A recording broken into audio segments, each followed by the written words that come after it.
عرب spring کو گزرے 10 سال ہو چکے ہیں۔ اس وقت یہ اسپرنگ جو در حقیقت ایک انقلاب تھا جو کہ عرب نوجوانوں نے عرب ممالک میں برپا کیا، اس کے اثرات، اس کی توقعات، اس کی امیدیں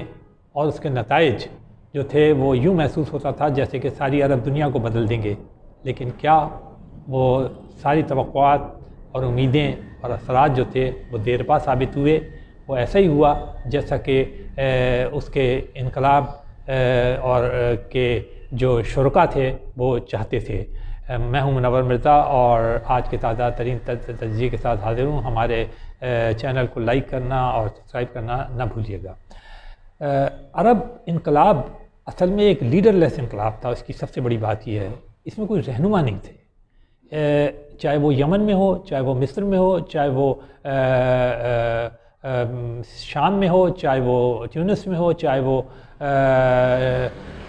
کسی اور جگہ ہو۔ ہر جگہ صورتحال یہ تھی کہ وہ عرب نوجوان جو عشروں سے اپنی حکومتوں سے بیزار تھے، انہیں وہاں گھٹن محسوس ہوتی تھی، وہاں کی معیشتیں جو تھیں ان کی زبوں حالی کا کوئی ثانی نہیں تھا، اور وہاں روزگار کے مواقع بھی گھٹتے جا رہے تھے۔ تعلیم یافتہ نوجوان جو تھے ان کو یہ سمجھ میں نہیں آ رہا تھا کہ وہ کیسے اپنا فیوچر جو ہے وہ سیکیور کر سکیں۔ تو وہ سب چیزیں جو ہیں وہ یمن سے شروع ہونے والے انقلاب میں اور جو کلائمیکس پہنچا مصر میں اس میں ڈھل گئیں۔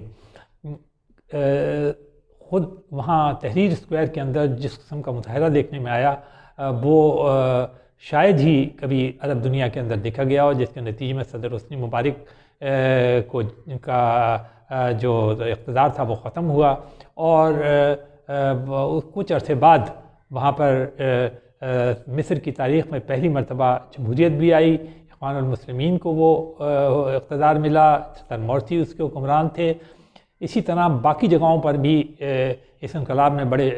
شدید اثرات دکھائے۔ یمن میں حکمران چلے گئے، تیونس میں چلے گئے، شام میں صدر اسد جو تھے وہ تقریباً 8 سال تک اس انقلاب کے نتیجے میں اپوزیشن سے جنگ کرتے رہے۔ صدر قذافی جو تھے لیبیا کے اندر ان کی حکومت ختم ہوئی۔ تو اس طرح اس میں تو کوئی شک نہیں کہ جو طاقتور ترین لوگ تھے وہاں کے، طاقتور ترین حکمران تھے، جنہوں نے کسی نے 32 سال سے حکمرانی کی ہوئی تھی، 44 سال سے حکمرانی کی ہوئی تھی، اور جو کہ سمجھے جاتے تھے کہ وہ کبھی جائیں گے ہی نہیں، اور اگر وہ گئے بھی تو وہ اپنے جانشینوں کو حکومت دے کے جائیں گے، وہ تو چیز یقیناً ختم ہو گئی۔ دوسری جو اصل بات ہم جس کی طرف توجہ دلانا چاہتے ہیں، جس کا ہم نے ذکر بھی کیا، کہ اصل جو چیز تھی وہ معاشی تھی۔ لوگ وہاں اپنے ملک کی معیشتوں کی کمزوری سے بہت زیادہ نالاں تھے، اور اس کے اثرات ان کی عام زندگی پہ، ان کے معمول پر بہت زیادہ پڑ رہی تھی۔ ان کے لیے روزگار نہیں تھا اور ان کے لیے زندگیاں گزارنا ناممکن ہو گیا تھا۔ ان کے جو اپنے گھر تھے وہاں پر وہ دیکھتے تھے کہ حالات جو ہیں وہ روز بروز دگرگوں ہوتے جا رہے ہیں، تو یقینی بات ہے یہ بے چینی جو تھی وہ الٹیمیٹلی اس انقلاب میں ڈھل گئی، اس احتجاج میں ڈھل گئی، اور ایسا زبردست انقلاب تھا یہ کہ جس کے متعلق یہ کہا جاتا ہے کہ اس کی کوئی ثانی نہیں عرب ممالک میں ایسا انقلاب کبھی نہیں آیا۔ اور دوسری بات یہ تھی کہ یہ انقلاب جو تھا وہ لیڈر لیس بھی تھا۔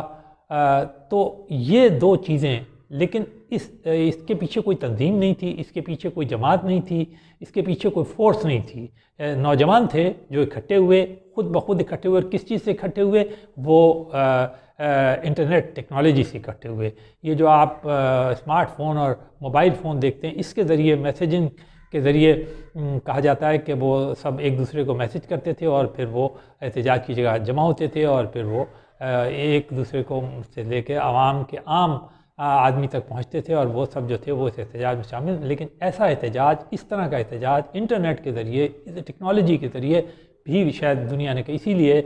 دنیا جو تھی وہ اس کو ایک تو بالکل ہی ایک منفرد انقلاب کہتی تھی، پھر اس کا موازنہ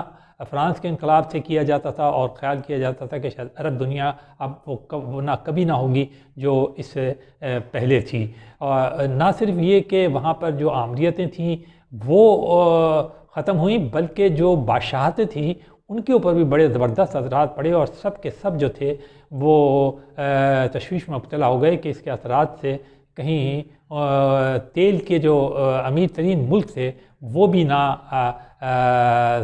زمیں بوس ہو جائیں۔ لیکن جب جیسے جیسے وقت گزرتا گیا یہ بات دیکھنے میں آئی اور اس سے لوگوں کو حیرت بھی ہوئی کہ وہ سارے جو سائیکل پہیہ جو گھوما تھا آگے کی طرف وہ پیچھے کی طرف گھومنے لگا، اور ہر جگہ صورتحال تقریباً وہی آئی۔ مصر میں بھی اسی طرح واپسی ہو گئی، اگر آپ تیونس میں دیکھیں تو وہاں بھی اسی طرح واپس ہو گئی، حالانکہ تیونس کے اندر صورتحال نسبتاً بہتر ہے، وہاں اب جمہوریت ہے اور وہاں پہ بات آگے بڑھ رہی ہے۔ لیکن شام میں وہی صدر اسد کی حکومت ہے، اسی طرح یمن میں جو خانہ جنگی ہے وہ اپنی جگہ جو ہے وہ اس نے ملک کو ہلا کے رکھا ہے، وہاں پر کوئی اسٹیبل حکومت نہیں ہے۔ لبنان میں آپ دیکھیں، عراق میں آپ دیکھیں تو وہاں بھی آپ کو بے چینی نظر آتی ہے اور ملکوں کی معیشتیں جو ہیں وہ مضبوط نہیں ہیں۔ تو دوسرے الفاظ میں معاشی انقلاب لانے کی جو نوجوانوں نے اتنی زبردست کوشش کی تھی وہ اگر 10 سال بعد دیکھے جائیں تو وہ معیشتیں ان کی تقریباً وہیں کھڑی ہیں، بلکہ اس سے بھی نیچے چلی گئی ہیں، اور نہ ہی کوئی ایسی جمہوریتیں وہاں قائم ہو سکی ہیں ان ممالک کے اندر، اور نہ ہی بادشاہتوں کے اوپر کوئی غیر معمولی اثر پڑا۔ ہاں اگر کوئی اثر پڑا ہے تو وہ تیل کی قیمتیں کم ہونے کی وجہ سے ضرور پڑا ہے، لیکن عرب اسپرنگ سے جو توقعات وابستہ تھیں کہ اور اثرات تھے کہ وہ کرے، تو اس میں جو چیز نظر آتی ہے وہ یہ ہے کہ انقلاب کی جو طاقتیں تھیں مختلف ملکوں میں چونکہ وہ منظم نہیں تھیں، اس لیے جو تبدیلی فوری طور پر طاقتور حکمرانوں کے جانے کے نتیجے میں ہوئی بھی تو وہ اس کا نعم البدل کوئی باقاعدہ نظام سامنے نہیں آ سکا۔ مصر میں آیا بھی تو وہ بھی بہت ہی کم 1 سال کے لیے صرف، اور اس کے پھر اثرات جو تھے وہ فوراً واپس ایک پہیے کی طرح گھوم گئے۔ تو یہ ساری چیزیں جو ہیں وہ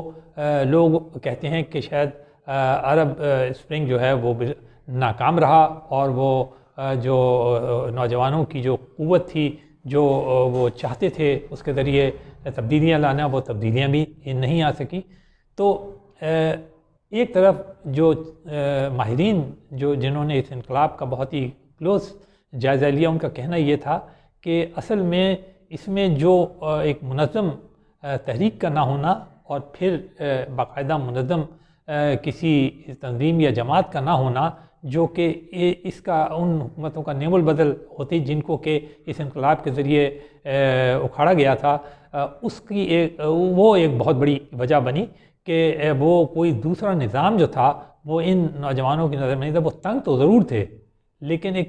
کسی ملک کو چلانے کے لیے ایک منظم نظام کی ضرورت ہوتی ہے، ایک طریقہ کار کی ضرورت ہوتی ہے، اور وہ چونکہ نہیں تھا، مظاہرے تھے، طاقت تھی، نوجوانوں کی انرجی تھی، لیکن یہ سب کچھ نہیں تھا۔ اس کے اندر وہ تجربہ اور وہ تنظیم شامل نہیں تھی جو کہ اس کی ضرورت ہوتی ہے۔ تو اس سے یہ محسوس ہوتا ہے کہ نوجوانوں کے ساتھ ان تجربہ کار لوگوں کا بھی شامل ہونا لازمی ہے، جنہیں ہم سیاستدان کہتے ہیں، جو سیاست کے رموز سے آگاہ ہیں، جو حکمرانی کے جو رموز سے آشنا ہیں، اور جو تجربہ رکھتے ہیں گورننس کا، اور جو کہ ملکوں کو چلا سکتے ہیں، جو معیشتوں کو سنوار سکتے ہیں، ان کا ہونا بھی لازمی ہے۔ تبھی اس قسم کے انقلاب جو ہیں وہ